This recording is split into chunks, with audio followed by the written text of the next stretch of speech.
Nama saya Awang Kelana bin Awang Hassan, berasal daripada Kuching, Sarawak. Jadi pada diri saya ini mengalami masalah kencing manis lebih 30 tahun.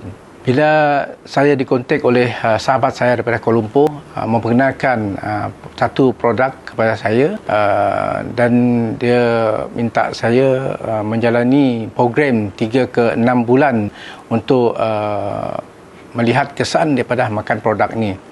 Setelah 6 bulan saya agak terkejut dengan selepas pemeriksaan kesihatan saya di klinik yang poliklinik kerajaan, dan didapati saya diminta doktor berhenti makan pil diabetes ni. Saya memang agak terkejut sebab 30 lebih tahun saya dihinggapi oleh penyakit ini dan sekeluarga saya kena. Setakat ini bahkan penyakit kencing manis saya pun hilang. Darah tinggi saya cuma makan satu pil saja. Kalau tak banyak pil-pil kencing manis, darah tinggi dan juga kolesterol saya makan. Sekarang makan satu-satu saja.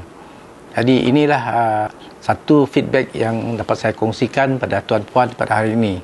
Saya cuma makan satu secet pagi dan satu secet malam untuk makan produk ini.